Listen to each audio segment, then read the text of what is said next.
আসসালামু আলাইকুম। ওয়ালাইকুম আসসালাম রহমতুল্লাহ। কোনো কাজে নিয়ত খুব গুরুত্বপূর্ণ, তবে কোনো ভালো কাজ করার সময় মাথায় অনেক চিন্তা আসতে পারে। তাহলে একজনের নিয়তকে বিচার করবেন কিভাবে, আর নিয়তকে বিশুদ্ধ করা যায় কিভাবে? বোন প্রশ্ন করলেন যে যখন আমরা কোনো ভালো কাজ করি আমাদের একটা নিয়ত থাকে, আর সে সময় মাথায় অনেক চিন্তা আসে, কখনো কখনো হয়তো শয়তান কুমন্ত্রণা দেয়। বিচার করব কিভাবে যে নিয়তটা ভালো অথবা খারাপ, বা সেই কাজটা ভালো অথবা খারাপ। এখন কাজের কথা যদি বলতে হয়, কোরআন ও হাদিসে গাইডলাইন দেয়া আছে কিভাবে কাজগুলো করতে হবে, সেটা ভালো না খারাপ। এখন এটার পাশাপাশি মাথায় অন্য ধরনের কিছু চিন্তা আসতে পারে। যেমন ধরেন একজন লোক ধর্ম প্রচার করছে, আর আলহামদুলিল্লাহ তিনি সফল, আর হাজার হাজার লোক তার লেকচার শোনে। তার মনে প্রশ্ন আসতে পারে, ধর্ম প্রচার করছেন কি খ্যাতির জন্য, নাকি এটা করছেন আল্লাহর জন্য? একজন দায়ীর মনে এই প্রশ্নটা আসতে পারে। আর অনেক সময় সিদ্ধান্ত নিতে হয় তাদের কাজগুলো দেখে। আমাদের নবীজির প্রথম যে হাদিসটা আছে সহিহ বুখারীতে, ইন্নামাল আমালু বিন্নিয়াত, অর্থাৎ নিয়ত গুরুত্বপূর্ণ, কাজের বিচার করা হয় নিয়ত দিয়ে। নিয়তটা গুরুত্বপূর্ণ, আর নিয়ত খুবই গুরুত্বপূর্ণ। তবে এখানে যদি হয় নিয়ত আছে কাজ নেই, এতে হবে না। নিয়তটা এখানে আসল জিনিস, এটা দিয়েই কাজ করছেন। আর এটার সঙ্গে লোকে বলে আমের সঙ্গে আটিও পাবেন, আম কিনলে সঙ্গে আটিটাও পাবেন, আটি ছাড়া আম কিনতে পারবেন না। তাহলে এরকম অনেক ব্যাপার আছে। যেমন ধরেন মুহাম্মদ সাল্লাল্লাহু আলাইহি সাল্লাম, তিনি হলেন সবচেয়ে সফল মানুষ এই পৃথিবীতে, সবচেয়ে সফল মুসলিম, সবচেয়ে সফল নবী, আলহামদুলিল্লাহ। এছাড়াও তিনি হলেন এই পৃথিবীর সবচেয়ে প্রভাবশালী মানুষ, পৃথিবীর সবচাইতে বিখ্যাত মানুষ। লোকজন তার নামে অভিযোগ করে যে নবীজি মুহাম্মদ সাল্লাল্লাহু আলাইহি ওয়াসাল্লাম নাউজুবিল্লাহ এগুলো করেছিলেন খ্যাতির জন্য।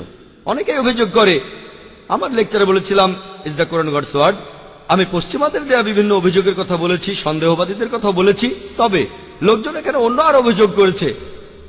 নবীজিকে নিয়ে অনেকে হয়তো বলে তিনি করেছিলেন টাকার জন্য, সম্পদের জন্য করেছিলেন, এরকম আরো অনেক কিছু। এবার নবীজির জীবনটা একটু ভালো করে দেখেন যে মক্কা শহরের মুশরিকরা তাকে রাজা বানাতে চেয়েছিল।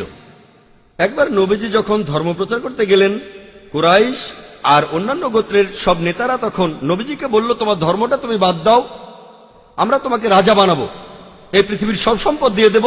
নবীজি বললেন, যদি সূর্যকে আমার ডান হাতে রাখো আর চাঁদকে আমার বাম হাতে, তারপরও আমি আল্লাহর ধর্মকে ত্যাগ করব না। এটাই প্রমাণিত হয় যে নবীজি এই কাজগুলো অর্থ সম্পদের জন্য করেননি। একইভাবে পুরো জীবনটাকে দেখেন, ভালো কাজের সময় যদি মাথায় কোনো চিন্তা আসে সেটাকে পরীক্ষা করতে হবে, এটাই কি সেটা নাকি অন্য কিছু। হয়তো সে চিন্তাটা ঠিক, হয়তো অনিচ্ছাকৃতভাবে আপনি এই কাজটা করছেন খ্যাতির জন্য, সেটা ঠিক না।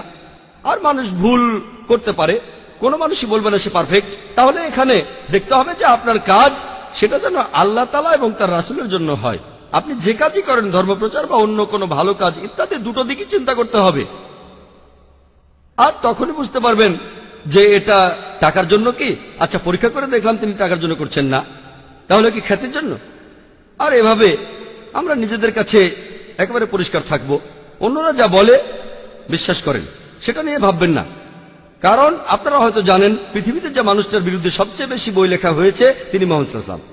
তাই যদি বলেন যে মানুষটার বিরুদ্ধে সবাই কথা বলে সেই লোকটা সম্ভাবনা বেশি যে সে খারাপ, তাহলে নবীজি সাল্লাল্লাহু আলাইহি ওয়াসাল্লাম নাউজুবিল্লাহ তার বিরুদ্ধে সবচেয়ে বেশি বই লেখা হয়েছে, তার মানে এই না নাউজুবিল্লাহ তিনি খারাপ। নিঃস্বার্থভাবে তিনি কাজ করে গেছেন, তিনি সর্বশ্রেষ্ঠ নবী। তারা যখন আমাদের নবীকে ছাড়ছে না, তাহলে আপনি আমি কে? তাই অন্যদের কথা নিয়ে মাথা ঘামাবো না, বরং আমরাই বিচার করব কোরআন ও হাদিসের উপর নির্ভর করে। এটা সবসময় বলি। তবে এর পাশাপাশি এমন লোকও পাবেন যারা ইসলামকে ব্যবহার করছে খ্যাতির জন্য, অর্থ সম্পদের জন্য। এমন অনেক লোকই আছে, তারা ইসলামের লেভেলটা লাগায় এটা করে টাকার জন্য, ইসলামের লেভেলটা লাগিয়ে তারা নিজেদের স্বার্থ উদ্ধার করে। তাহলে একজন মুসলিম হিসেবে ব্যাপারটা আমাদের বিচার করতে হবে। আর বিচার করতে গেলে মানুষ কি বলছে সেটা শুনবেন না, দেখবেন কোরআন এবং হাদিস। আর সেজন্যই দায়ীদের মধ্যে আমরা যখন কোনো মিটিং এর ব্যবস্থা করি, আমি সবসময় বলি কোরআন হাদিসকে ভিত্তি করে বলেন। আর লোকে যা বলে, হ্যাঁ তারা যা বলে সেটা শোনেন, কালা হয়ে বসে থাকবেন না।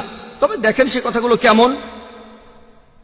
মানুষ অনেক অভিযোগ করতে পারে, মানুষের সেই অভিযোগ ঠিকও হতে পারে, ভুলও হতে পারে। তবে আমি একজন দায়ী হিসেবে আপনাকে বলবো, কোরআন এবং হাদিস মেনে চলার চেষ্টা করুন। মাথায় খারাপ চিন্তা আসবেই, এটা করে শয়তান। পবিত্র কোরআনে সূরা নাসের 1 থেকে 4 নম্বর আয়াতে উল্লেখ করা হয়েছে, শয়তান কুমন্ত্রণা দিতে পারে, অথবা আপনার মনে ভালো চিন্তা আসতে পারে, অথবা এতে আপনার জন্য উপকারও হতে পারে।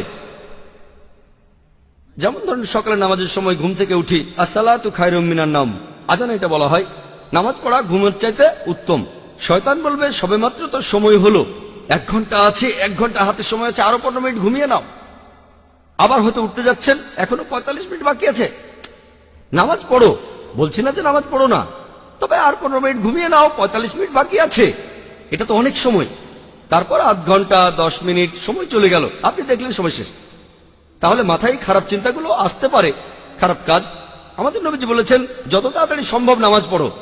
যদি আপনারা এই হাদিসটা জানেন, হাদিসটা বলছে যত তাড়াতাড়ি সম্ভব, তাহলে আপনি ভুল করা থেকে বেঁচে যাবেন। শুধু এশার নামাজটা বাদে তখন জেগে থাকেন। তাহলে বুঝতে পারছেন, এমনটা প্রায় হয়, হয়তো আপনি অফিসে আছেন, তখন নামাজের সময় হলো। আমাদের প্রত্যেকের ক্ষেত্রে এটা হয়, হোক সেটা আপনি বা আমি, হয়তো দরকারি কোনো কাজ করছেন, যখনই নামাজের সময় হবে নামাজ পড়া উচিত যত তাড়াতাড়ি সম্ভব। তবে কোন কোন ক্ষেত্রে দেরি করতে পারেন, নবীজি অনুমতি দিয়েছেন, এটা হারাম না দেরি করাটা। তবে সময় মতো নামাজ পড়াটা মুস্তাহাব। কোরআন ও হাদিস থেকে আমরা এই গাইডলাইনগুলো পাই। আর যদি আপনার নিয়ত আর কাজগুলোতে কোরআন এবং হাদিস মেনে চলেন, তাহলে বুঝতে পারবেন আপনার অবস্থানটা কোথায়। আশা করি উত্তরটা পেয়েছেন বোন।